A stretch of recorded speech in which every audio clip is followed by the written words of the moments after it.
to the world.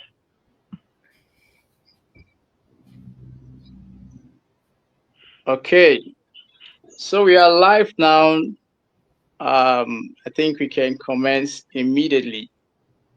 This session promised to be an awesome one, and I hope that we will manage the time. We are supposed to spend at least 45 minutes.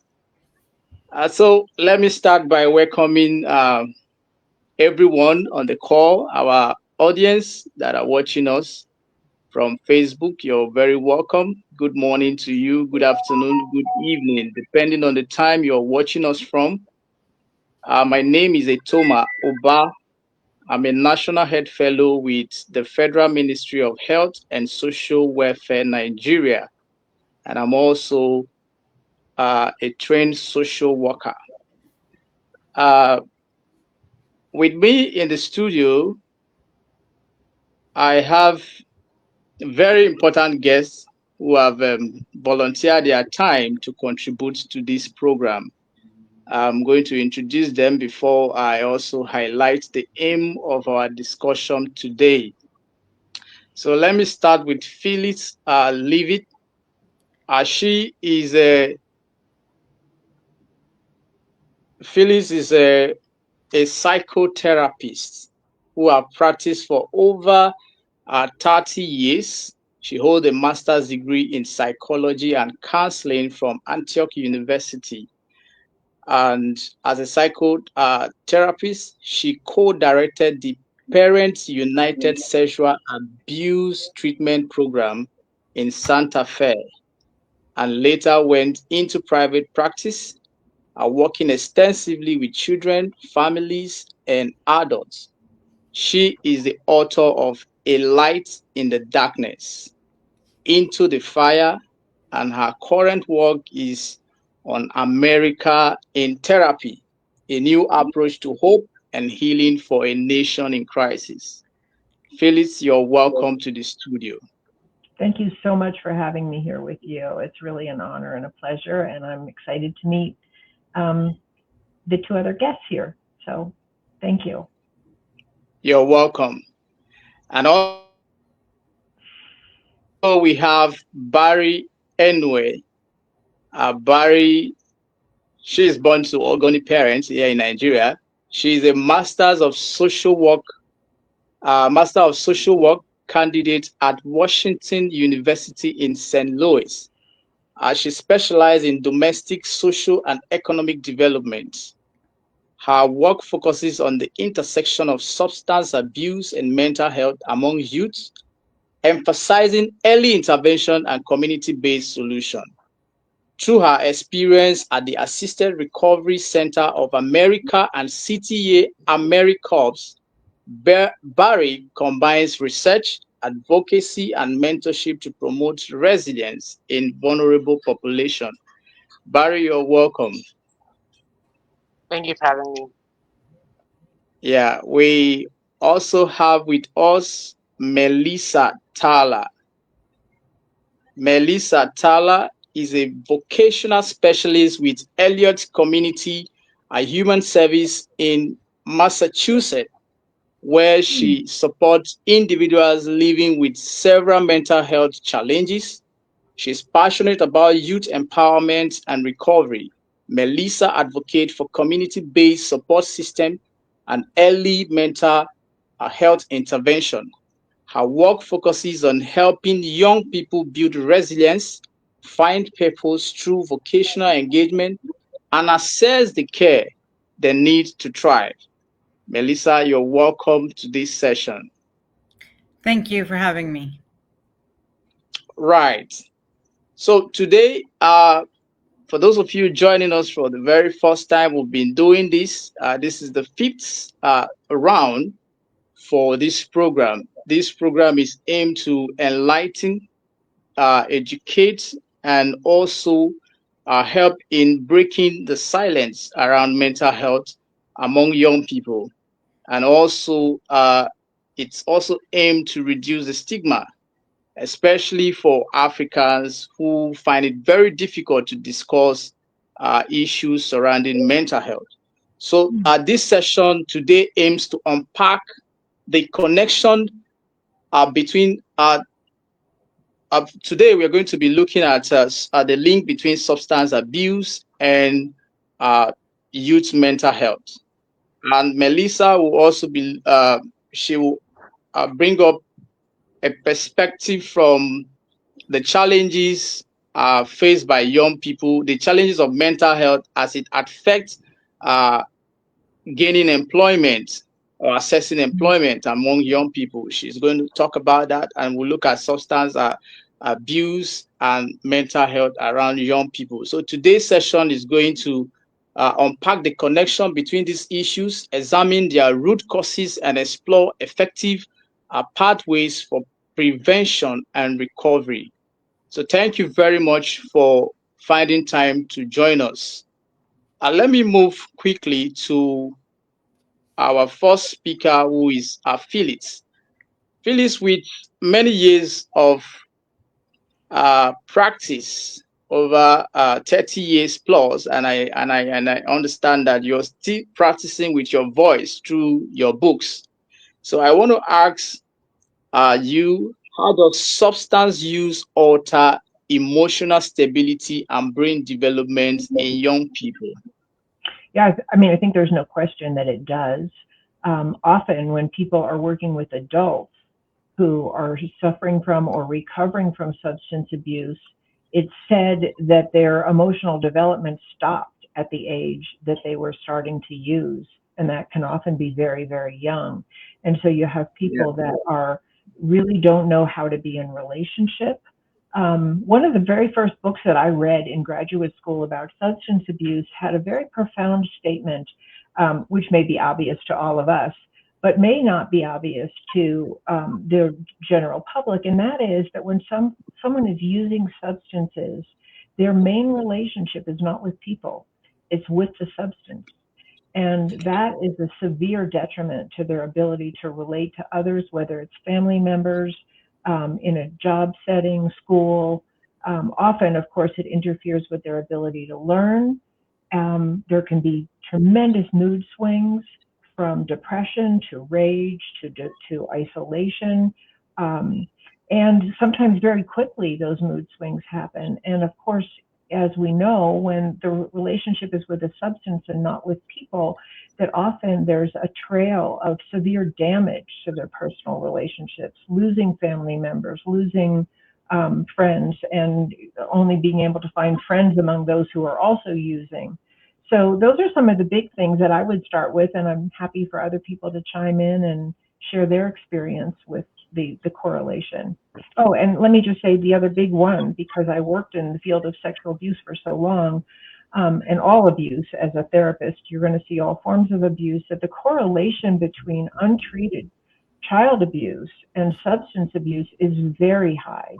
And when I was working at the Parent Assistance Center, which was the sexual abuse treatment program that I was working in, we had many clients that came to us out of treatment centers. And the correlation between untreated child abuse and substance abuse that was found in the treatment centers was extraordinarily high.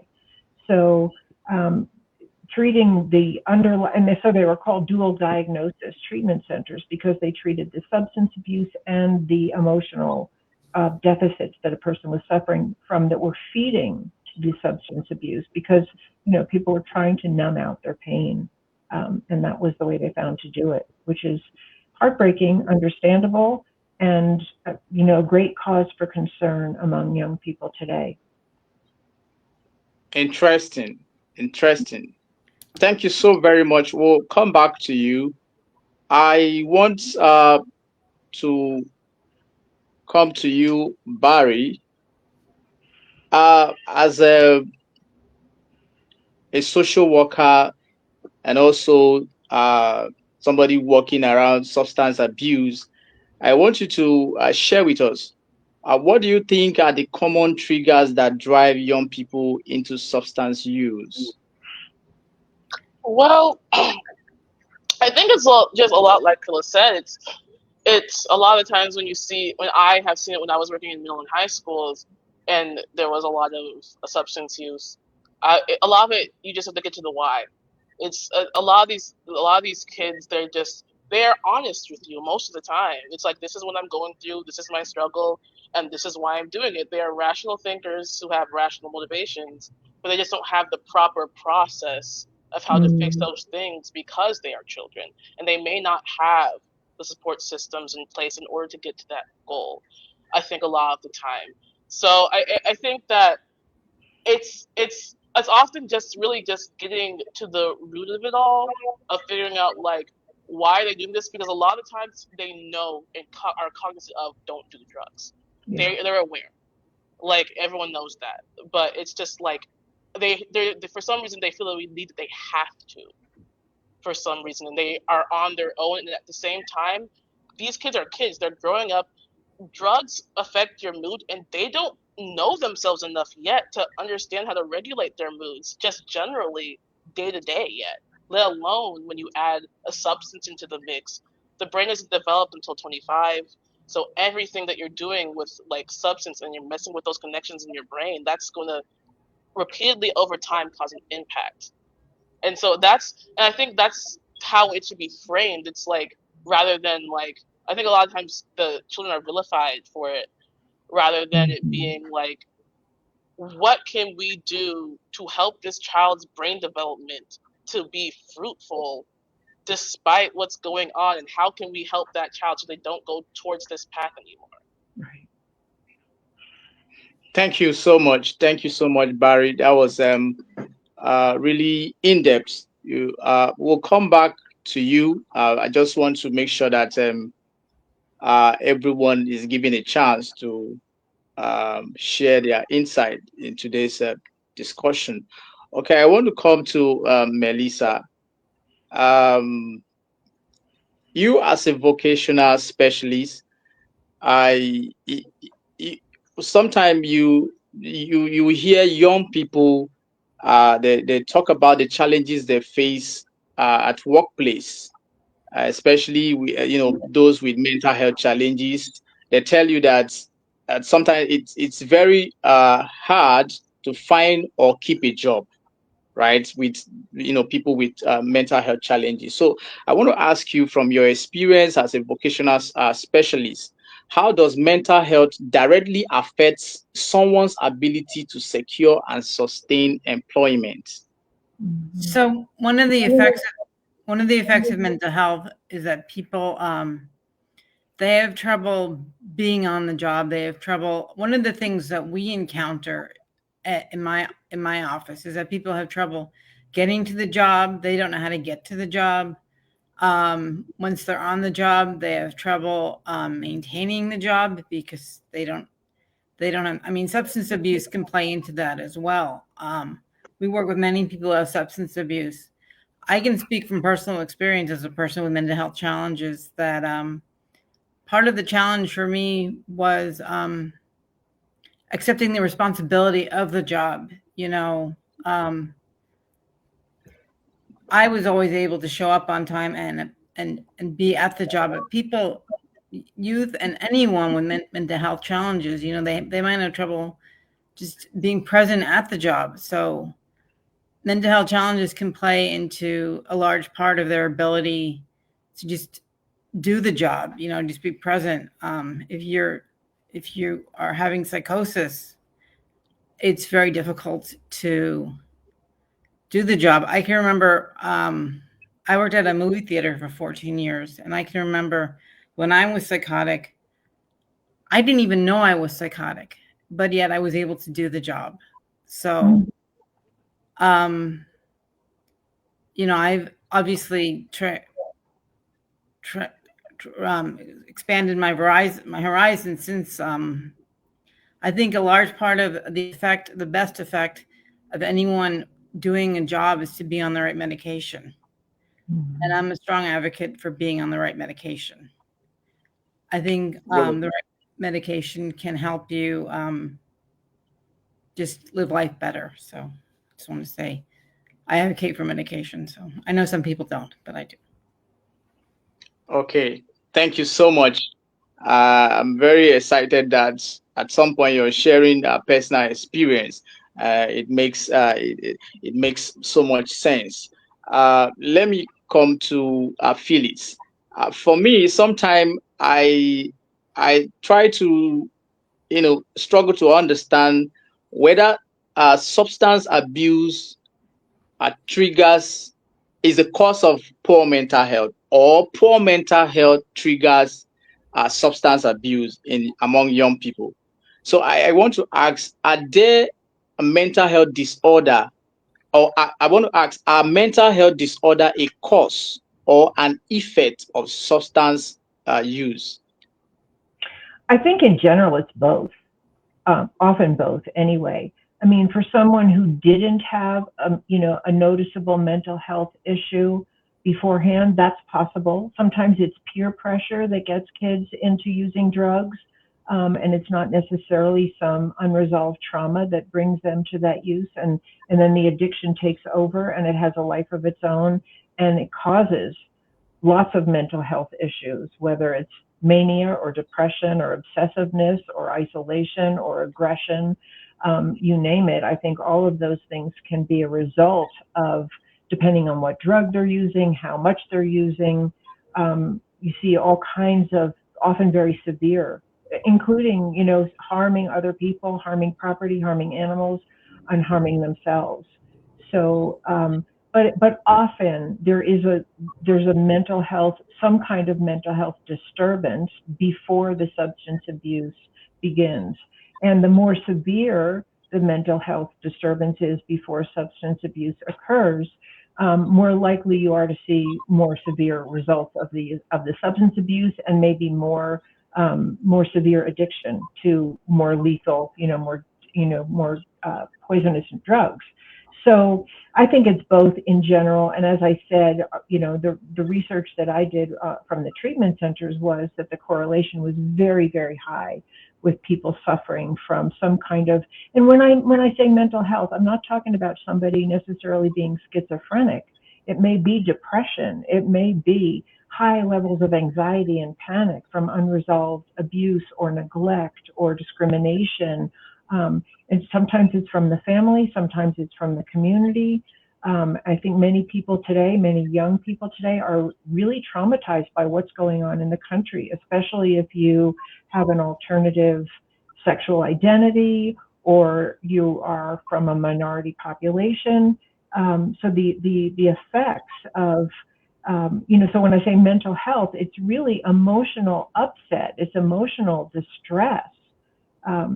So yeah, I would say both in general, but there may be people who don't come to substance abuse with any severe mental health problem, because I think the peer pressure among youth is very, very high. Thank you so much. So it means substance abuse can affect someone's mental health, and poor mental health can trigger a young person going into drugs and end up abusing. Right. Okay, thank you very much. Let me come to Barry. Barry, today when you look at social media, uh, you wake up every morning, you see trends, something happen, and and I discover one thing on social media, that people are more concerned about the traffic they generate, the monetization stuff, and they are living a life that don't really represent them. They come to social media, they do some kind of thing that they just want to do it to earn money, whereas it's not their real personality they are displaying. But young people who are coming to social media to look at these things sometimes don't really understand that this is how some of these things really go at the background. So I want to ask, how do peer influence and social media trend shape youth behavior around drugs? Well, I think it's interesting today because we are now in a place with the internet where we're dealing with algorithms. So that means that people's experiences are so individualized that we can't know what every individual is doing on the internet. So So rather than taking that route, when it comes to youth, it's about communication with the parents. It's about where are you in your child's life to where they are open and willing to communicate what they are doing, what they are doing, like even if it is a mistake. Like it's just having that like relationship where there's open communication, being able to freely make mistakes as a child. Because I think a lot of times parents will vilify like a child for making a mistake the first time. So then after that, it's like, well, if I make another mistake, I can't come to them because there's no good solution that comes out of me saying the truth. So like if there's no way to like be productive and have a good conversation, and when they come up with a problem, then they try to find other solutions. That's where they start getting further into the algorithms and being like, okay, if I can't go to my parents or a trusted somebody with my problem or with my situation, who is the authority on this? And because media literacy is getting worse and worse these days, that journey can lead kids into very dangerous places. So I think it's really about maintaining and being intentional about the relationship with between a child and a parent, and making sure that open line of communication is there so that because they will, when these things come up and these questions come up and these situations come up, the child can come to the parent or a trusted person being like, I'm feeling this way. I feel conflicted about this. What do you think? Help me. And then that can start being something that can result in something positive for the child. Great, great. So from what you're saying, it means parents really have a lot to do in child upbringing, so that they don't end up learning what is not right on social media.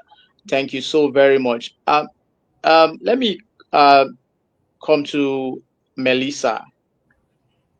Melissa, as a specialist, vocational specialist, uh, there is often stigma in workplace. We know that people with mental health illness often face, stigma, stigmatization, and all sort of things happen, just because you have mental health issue, especially when the people you're working with don't really understand what is going on around you. So I want to ask you, how can employers and co-workers create safer, more understanding environment for people dealing with mental health conditions?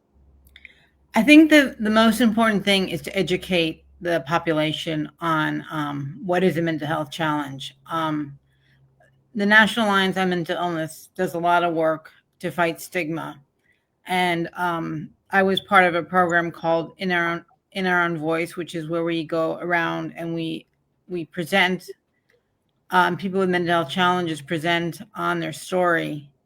And I remember one workplace I was at, it was at an insurance company, and I was in front of 80 insurance agents, and I presented my story, and they were very grateful. So I think the most important way to fight stigma is through education, and for people who have mental health challenges, not being afraid to speak up about it. I'm very vocal about my challenges, and I have done very well for myself. It took me a long time to get in control of my mental health challenges. I was diagnosed in 1990, and I had my last hospitalization in 2013. So 23 years of struggle. And I worked at a movie theater for 14 years, and that was the best job I could do at that time. Since that time, I've been a peer specialist. I've been a case manager. I worked in refugee resettlement. And now I'm okay, and I've been an ESL teacher, so I've done a variety of different jobs.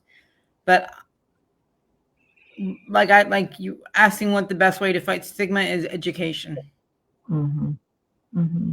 Right. Thank you so much. I think just like what we are doing today, trying to educate the young people on how to understand these things.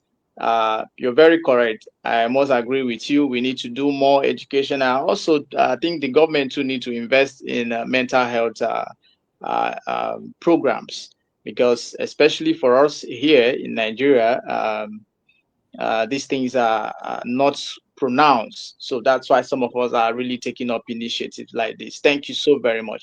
I want to, come to Phyllis.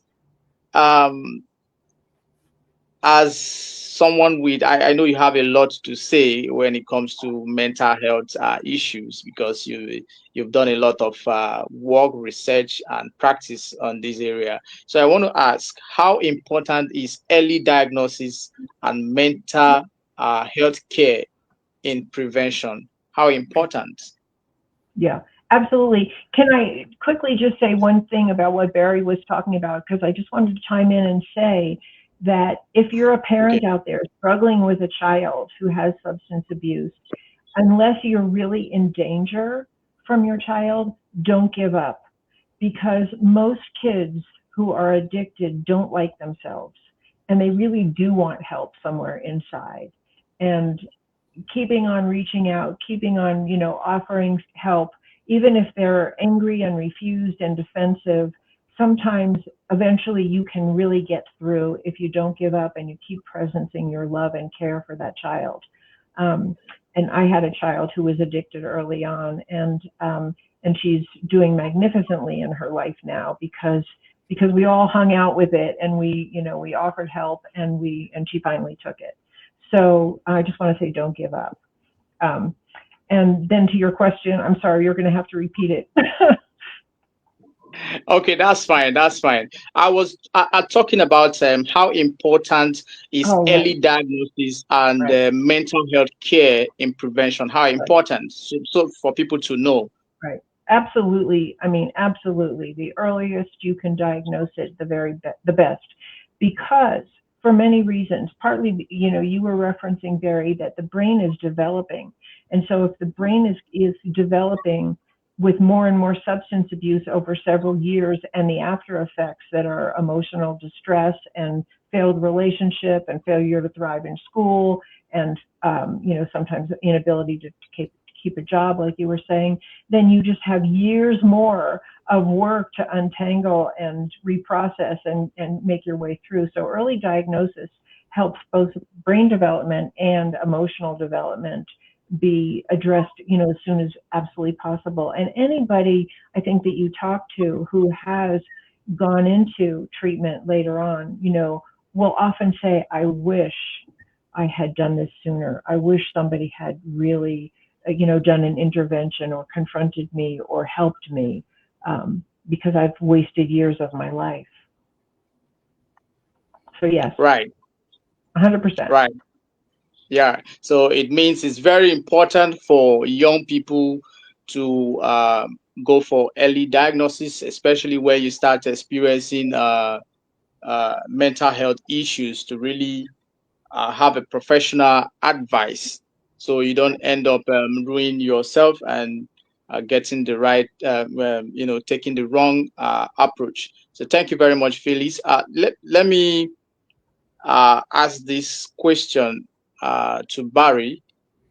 Uh, as someone who has done something around substance abuse and mental health among young people, and also your community approach intervention, community-based solution, intervention and community-based solution that you are advocating for. I want to ask, what preventive step can communities and Mm. schools take to curb early exposure?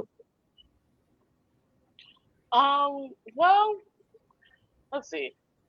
That's the thing. To curb early exposure, I mean, I don't know how much the school institution themselves can do, especially because of how connected the people are on the internet. Like, there's no way the schools can get in these kids' phones. So it's like, and like they can't monitor every conversation on the playground, and you don't know what's going on at home. So like, there's a lot of things that you can't control in that aspect. However, I think it's really just like being like honest and like being clear about like why this is a bad thing.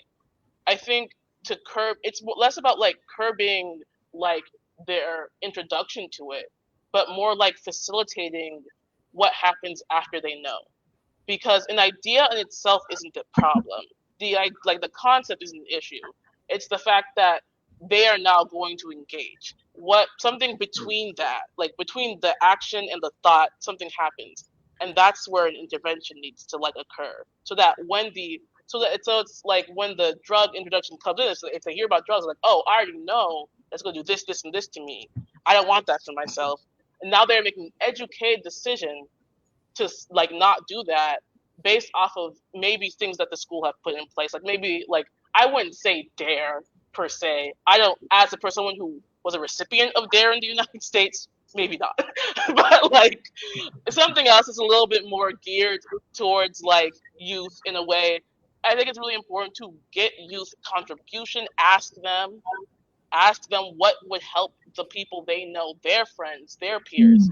Like they see these situations. There's a lot of like these are people are their friends. Like they know what's going on, and there's also that degree of being like, I'm not going to tell anyone because I know you're going to get in trouble for it. So it's like a lot of time these kids are their friends' protectors, unknown to the adults around them. So they also don't want their friends to be doing this, and they don't have the tools or any type of way to figure that out on their own. So if there is a standardized way of being like, this is what drugs is, this is what it does to you, please don't do it because of this, and we care about you, we don't want this to happen to you, we want you to be the most successful you can be throughout your life, and this won't lead you on that path, kind of thing, so that they at least have that base knowledge going in. And so with that previous knowledge, they can like be able to identify what the actual issue they're trying to solve is if they are turning to that. I think it'd be easier to like go from a I don't know if it's bottom down or down up. I always confuse it in my head. But from like big concept of like, I am doing this thing, I'm using this substance, to like willing it down to being like, I am using this substance because. Great. So the communities need to do more, as they need to offer that support. Thank you very much. Melissa, I want you to look at the struggle with anxiety and all of that. So for those struggling with anxiety, depression, or burnout while job hunting, what practical steps or coping strategies would you recommend to help them stay motivated and hopeful? So I think the most important thing, there are a lot of services out there for people struggling with job hunting in the United States. There are programs such as mine, where I'm a vocational counselor, and I assist those who have severe mental health challenges. There are also other organizations in Massachusetts where you can find a job coach or someone who will help you with your job search. And I think utilizing one of those services can help with the jobs, with the anxiety through the job search. I also think that not giving up is the most important thing. In this economy, it's difficult to find a job, but there are jobs out there, and the most important thing, like I said, is not to give up and to try and find social services, like a job coach. I mean, I can only speak for Massachusetts because I only know what's available here, but we have training programs. We have Massability, which pays for training programs for people who want to go back to school and don't have much education. Community college in Massachusetts is free, so you can go back after, I think it's after the age of 25. If you have no education, you can go back to community college for free.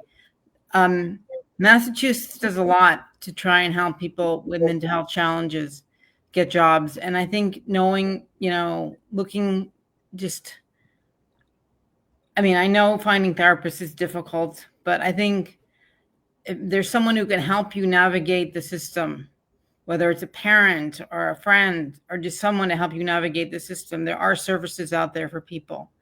And if you need to take a break from the job search, take a break. If you need to step back and do something else, if you need to go out and have a day of fun with a friend, do it. Just don't give up.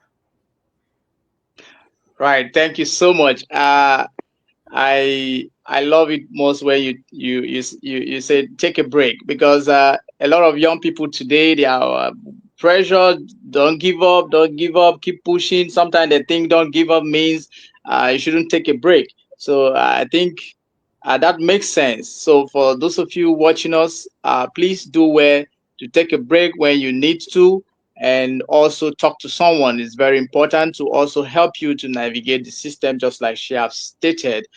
For those of you watching, if you have a question, please do where to drop it on the comment section. I'm seeing Remand. You are asking if you can ask a question. Please feel free to ask, and for any other person that want to ask, we'll try to see how to attend to your questions. Thank you so much.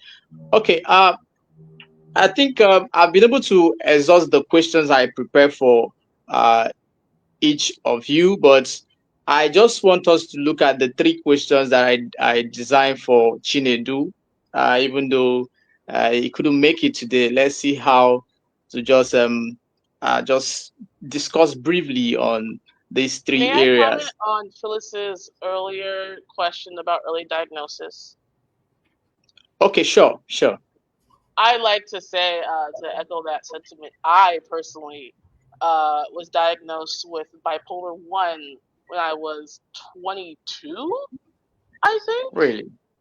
I was diagnosed with bipolar at 22, bipolar 1, and ADHD probably like a year or two later, something like Mm, that.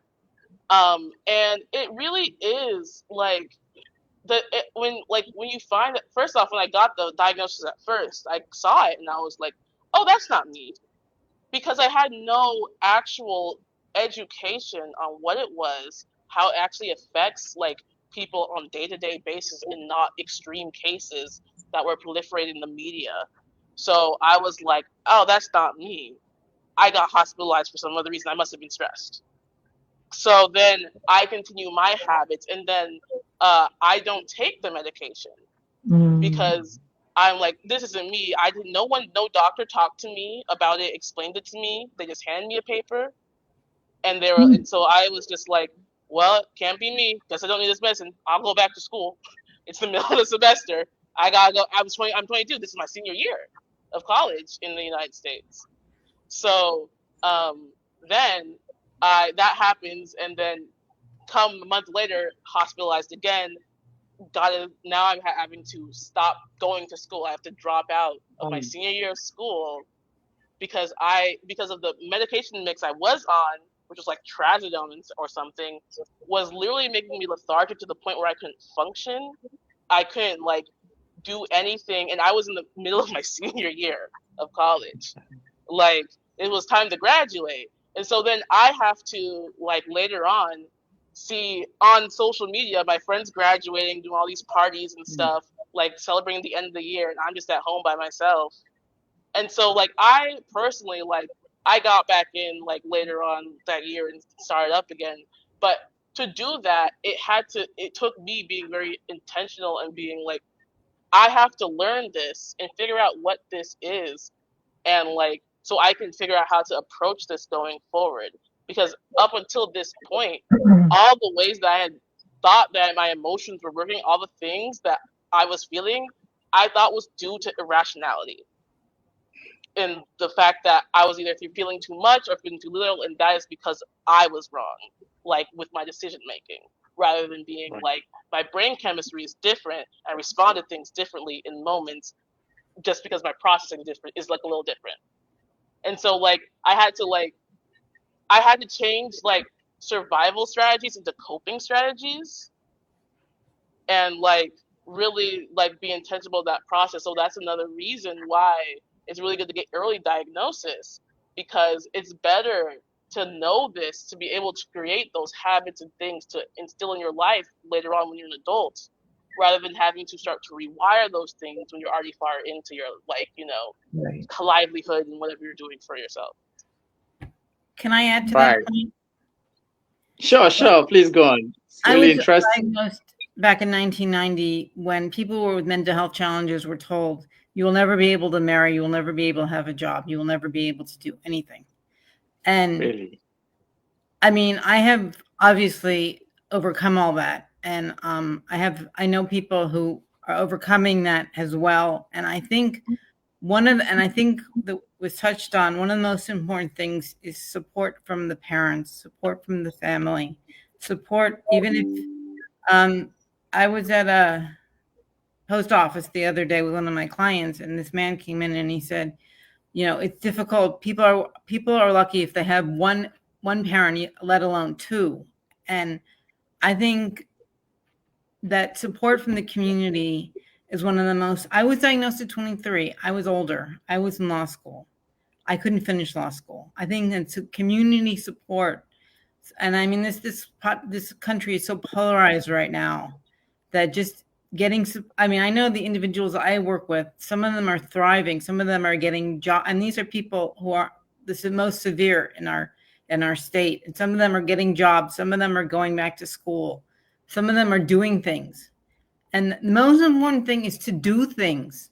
Don't just sit around and do nothing. Get support from the community. Look for the support and get the support and do things. Don't, build your mental muscles. It's very important. So Thank you so very much. I think today's conversation is really very interesting. Getting to share from your personal experiences. I think the audience will really, really have a lot to learn from your experiences and how you've been able to cope with your challenges. I so much appreciate your courage to really speak out and share your experience with the audience. I appreciate that. So I actually prepare three questions for Chinedu, even though he is unable to be here. I want us to just look at them quickly before we wrap up. I think we really have up to just 1 minute to go. So, Phyllis, let me ask you, what are the long-term effects of addiction on individuals and community? What are the effects of addiction? Well, let me just start by saying that I really believe that each person is born innocent, pure, and unwritten on. And that we come into this world, if we're loved and we're safe and we're provided for and we're cared for, that every single person has something to offer. Whether it's on a small scale or a large scale or a global scale, it doesn't really matter. I think we all have something to offer each other.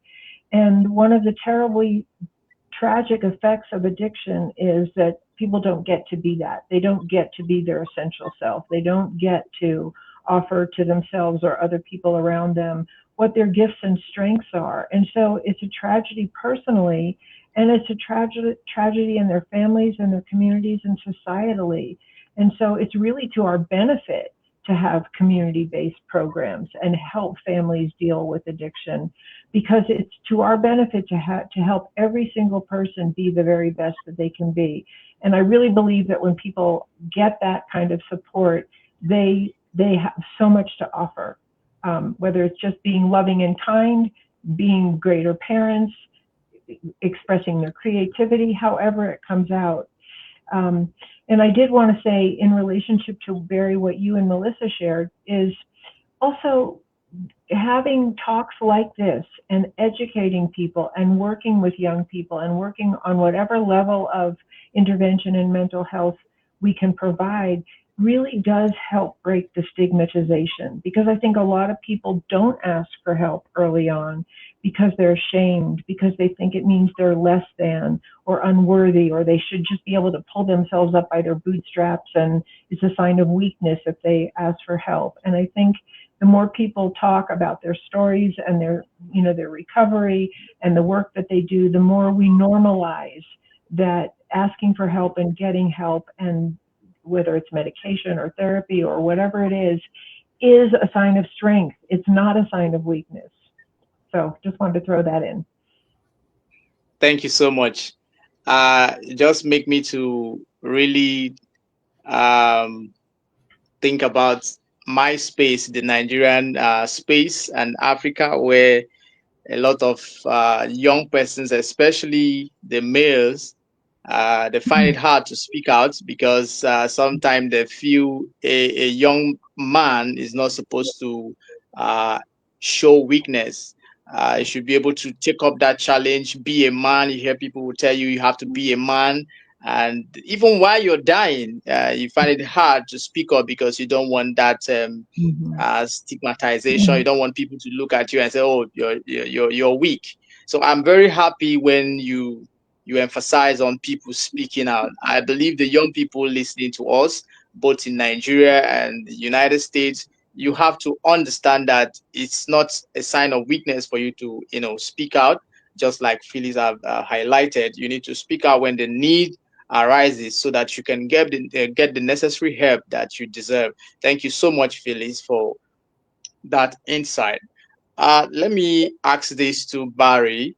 I actually, this was like I said, for Chinedu, I wanted to ask in regards to Nigeria, but I think we'll just switch it since you are in United States and you also have audience watching from United States. So we're going to change Nigeria to United States. So what I had initially was I wanted to ask Chinedu how effective are existing rehabilitation programs for youth in Nigeria. But now we're switching Nigeria to United States because that's where you are right now, so that uh, they can learn from that. Um they can get to know what to do. So, how effective are the existing rehabilitation programs for youth in America, where you are in Los? You are at St. Louis, yeah. So, Mhm. what will you say? Yeah. I would say that youth intervention is very varied depending on where you are, and depending on who's in power and what their intentions are in that space. Because that depends on how much money is going to be put in it, and that's how many resources you can use. And I think, I mean, I've seen a lot of good things. I've seen a lot of people who are very attached to their communities and want to help the people in it. And I think that's really, that's always a good basis for like a good for change. Is like people banding together in their communities, realizing a common goal and working towards that goal together in community. I think I can't speak on like specifically like what this professional space specifically looks like across America because of that variation, but I can say that's I think the ones where I see success, that's where they start. It's starting with we have a problem that we want to fix together, and we're gonna find who in power can help us do that currently. And also, I want to like say to I saw like a question in the chat from last name Ben, and specifically, I think for number one, I would say uh I, to be if I'm being so honest, I would say um, if you are talking to your friends and and you express that how they mock you makes you feel uncomfortable or bad and it's affecting you, and they are not respecting that, I think it's important to evaluate who you're surrounding by and who you're giving your energy to, because that's going to further affect your mental health if you are not getting the confidence, the support from the people that you believe you're supposed to trust, because you are labeling them as a friend.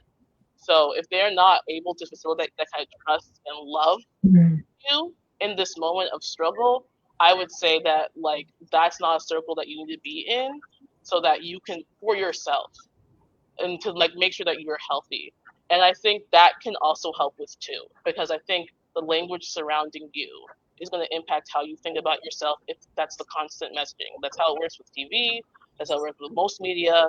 It's like what is repeated the most is going to stick to your head the most. So I think it's really trying to find the positive things in life that you can surround yourself with, and really honing in on those positive things and positive people, and remaining like relying on what they say, and also to help build your own fortification of your own self love, so that at the end of the day, hopefully, you're like what I say the most matters rather than anybody else. Great. Thank you so much. I believe that Anota Ben, you're listening. You really need to be confident in yourself. I think also with the social media, you have the block button. I think if things aren't going well, what you're getting from the people you are associating with, you can as well block them or you can mute them. I think it's also a way to get away with bad energies. Oh, thank you so very much, Barry. Just one last question for Melissa. Melissa, I want you to share with us what innovative youth center approaches can help rebuild lives after recovery. I think this something that is around you. So how can you share on that? Rebuild lives after being in recovery. I think that is that the Yeah, question. after recovery.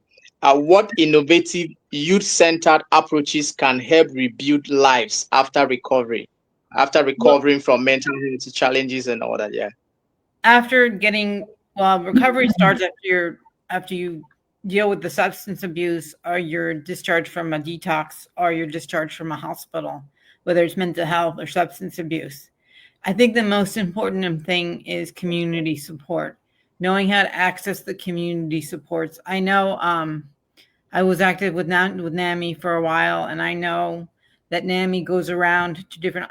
This is I know Massachusetts. That's what I know. I know what's around me, and I know in Massachusetts that NAMI goes to the different hospitals and tries to educate the clients in the hospitals on their services. There's also another peer focused organization in Massachusetts called the Recovery Learning Communities, and there are 5 of them around the state. And one of my jobs was as a bridger was to transition people from a state hospital to the community. And I was a peer specialist. I think peer specialists and recovery coaches are very unique. And if you can access a peer specialist or a recovery coach, those are people with lived experience in mental illness who work with people with lived experience in mental illness. And I think if you can get in contact with a recovery coach or a peer specialist, someone who can help you and point you in the right direction for the education you might want or the job you might want, I think building those community relationships are very important. I work for an organization called the PAC team. We work with people with severe mental illness, and my job is to help people, at any stage in their recovery, figure out what they're interested in. And I think the most important thing in recovery is to be busy, not to be. Whether it's just doing Zoom groups, or if you just want to play video games all day long for a while until you get comfortable. I think the most important thing is to have structure in your life and be busy. And I think finding community-based organizations that can help you build structure is very important. Right. Finding communities and getting busy is very, very important for those recovering from mental health issue. I'm so glad for today's session that will really done justice. But before we go, I would like to give just 1 minute to Phyllis. Phyllis, I want you to share your motivation. Uh, what led to America in Therapy, and how can you recommend that book for policymakers? Because I see what you try to put together, gone beyond the micro, meso level to macro level interventions and all of that. So I want them to hear from you as the author, what inspired you. I see that book like you were very passionate. So you wanted to see the entire world, not just America. You wanted to see intervention and all of that. So, what inspired you? What led you to that? And how can you recommend that for both the individual and policymakers, especially to have impact globally? Yeah, well, my own being in therapy was life-changing for me, and then I became a therapist because of that, and I've worked with hundreds of people, and it just became, I'm so trained in family systems and how families affect individuals and how individuals affect families, that it became impossible for me not to realize that we're all groups of people are like family systems, including a country. And the way we treat each other on a national level isn't any different in its impact from how we treat each other in our own families. And to the extent that it's loving and kind and supportive. We help people become their best selves and contributing safe members of our community. And to the extent that we're discriminatory and unjust and target certain people for attack and violence, then we contribute as a nation to producing more and more people who are unwell and who cannot participate in our country or in their own lives in ways that are constructive for them and others. And it feels to me like we're at a place where we really need to recognize that as a country. The more we target people in the family of America or the family of the world, the more we're going to produce people who are at a loss for how to be their best selves. And often they become violent or they become easily controlled by violent people. And so they are really the symptom bearers for the ills of their families and for the larger families they're in. And we tend to blame our symptom bearers rather than help them. And I think this is one of the big contributions that psychotherapy makes to our understanding that we need to help our symptom bearers and get to the root of what's causing their distress rather than blame and shame and vilify them. So that to me is a huge motivation. You know, I have grown children, I have grandchildren. I want them to inherit a world that is welcoming, that is safe, that has mental health as actually a priority, because I think it's the biggest missing piece in what's going on with increasing violence and divisiveness today. And the world of psychology has so much to offer about how we could heal on larger levels. So that's really why I wrote the book, because I wanted to bring what psychology can do to help us understand where we are and help us heal from where we are. And, you know, and then there's chapters and chapters on that in my book. So, yeah. Thank you for allowing me to share that. Thank you. Thank you so much. I think I want to advise our audience to find time to take a look at that book. I'm really enjoying that book. You can find that on Amazon, and Phyllis will share more of the links where you can find the book. I really want that book to be accessible by policymakers because you have profiled a lot of solutions. In fact, when you talk about mind revolution, you talk about how the major challenges we are facing has to do with deteriorating mental health issues and all of that. How the weapons that we are creating today are not really the solution, but how we can come to love one. And I think I really enjoy reading America in Therapy, and I must recommend it to every young person and also policy makers across the world to look at what you've done. Thank you so very much. For Anota Ben, I'm seeing you asking that you think a lot. I think one of the major issue with young people today is expectations. We look at we are expecting so much, and we are really being pressured by the society, the demands of the society, and at the end of the day, we are unable to meet up with those expectations. We find ourselves being pressured. So what I want to tell you is that appreciate where you are and have confidence that you can do more, you can do better. Because if you keep seeing yourself not enough, then you're going to be having a cause to keep getting worried. So appreciate where you are and hope for the best. That's all I can advise, and I believe that that will help to reduce your thinking. At this point, I want to thank my panelists for finding time to be here voluntarily. I appreciate you. I don't take your time for granted and your effort. Thank you so very much. Phyllis Leavitt, Barry Enoe, and Melissa and Chinedu Namani. I appreciate you. You put so much effort to be here, but due to circumstances beyond your control. So I want to thank you for sharing your knowledge and passion with us, especially your experiences and using yourself as an example to motivate the listening audience. I appreciate this session has reminded us that substance abuse and mental health are deeply interconnected, challenges that require empathy, just like what everyone have said. Empathy from community in our workplace. I think we need empathy, and we also need education, just like what we're doing.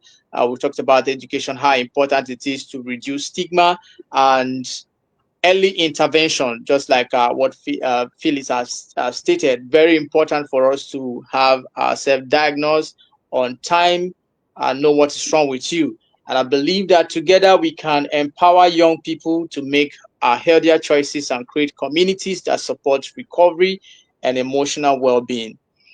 And to our audience that are listening to us from United States, Nigeria, across the globe, thank you for being part of this vital conversation. Let's continue to advocate, educate, and support the next generation towards a life of balance and hope. Once again, thank you so very much. I hope to do this again with you all, and I hope that God will give us the opportunity to meet someday, to sit down and discuss one on one and have a drink and share more. Thank you so very much, Barry. Thank you, Phyllis. Thank you, Melissa. It's at this point that we'll draw the curtain for today. Thank you, and have a wonderful day ahead. Thank you. And for my friends in Thank you, Nigeria, Donna. have a wonderful night. Thank you for Yeah, inviting us. Thank you. Thank you. yeah.